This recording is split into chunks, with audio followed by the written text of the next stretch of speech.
ఇతని పేరు సాయి. ఇదేనండి ఇతడు పనిచేసే శ్రీలక్ష్మి మెడికల్ షాప్. ఇదే అతని గర్ల్ ఫ్రెండ్ హోమ్. ఓసారి తన గర్ల్ ఫ్రెండ్ కారులో ఎవరితో ఉండడం చూసిన ఇద్దరు స్నేహితులు అతనికి కాల్ చేసి చెప్పారు. అయితే ఆ అమ్మాయి అలాంటిది కాదని, ఆ అమ్మాయి గురించి అలా మాట్లాడొద్దని ఆ ఫ్రెండ్స్కి ఇతడు చాలా చెప్పాడు. ఆ ఫ్రెండ్స్పై చాలా సీరియస్ అయ్యాడు. ఒక ఫ్రెండ్ని కొట్టాడు కూడా. అదేంటో ఇప్పుడు మీరే చూస్తారుగా.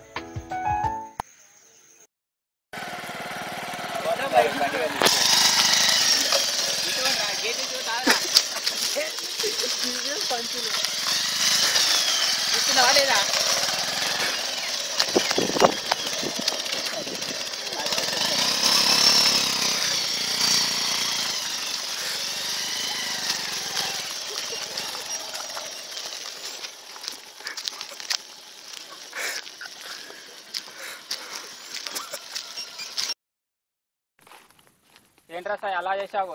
ఏం చేశాను రా సాయి, నీకు తెలియదా తప్పు చేసావు? మా ఫ్రెండ్ రాడు, మన ఫ్రెండ్ వాడిని కొట్టేది తప్పు కదా. చూడు వాడిని చూడు ఒక్కోసారి. వాడు అమ్మాయి గురించి, నేను ప్రేమించే అమ్మాయి గురించి తప్పుగా మాట్లాడారు. వాడు మాట్లాడతాడు కొట్టడమేనయ్యా. గురించి ఫ్రెండ్స్ కొడతావురా? అది చాలా మందితో తిరిగింది కాబట్టి వాడు చెప్పిండ్రా. ఏంట్రా నువ్వు అనేది? చూడు నాకు చాలా ఇష్టం రా. మరి ఇప్పుడు అమ్మాయి గురించి మన మధ్యలో అలా ఉండదు కదా, దూరం చూడు అంత మాట్లాడు తెలుస్తుంది. మీరు ఎన్ని చెప్పాను రా. రోజులో కూడా ఫ్రెండ్షిప్ ని దూరం చేసుకుంటున్నావురా. అలా చేయడం తప్పు సాయి. నువ్వు ఏంట్రా నువ్వు ఎక్కువ మాట్లాడుతావు?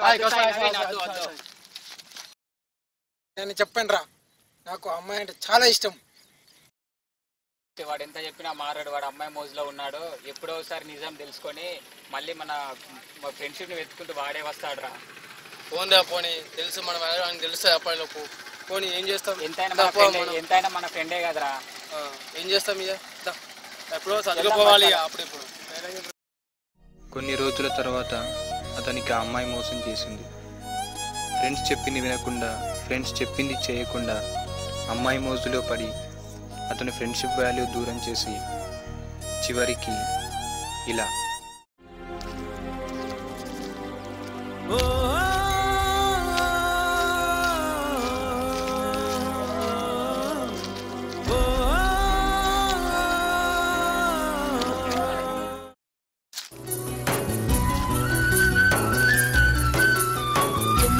ఏంట్రా ఏంటి అంత కంగారు పడుతున్నావు?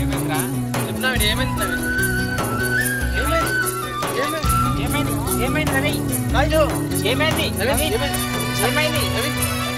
చెరువు దగ్గర సూసైడ్ చేసుకున్నాడు. చెప్పురా ఎక్కడ?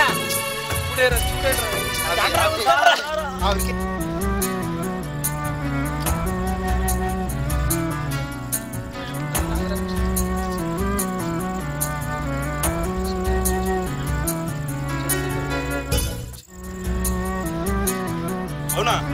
వచ్చేస్తున్నా.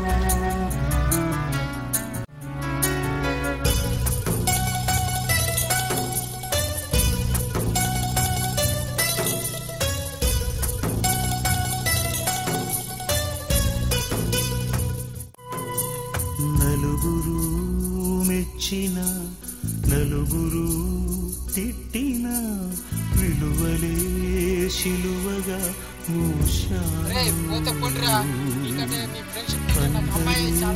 సుఖపడి సంఘమే కోరుతూ మందిలో మార్గమే వేశావు. బతికిన నాడు బాసటగా, పోయిన నాడు ఊరటగా, అభిమానం అనురాగం సాటేది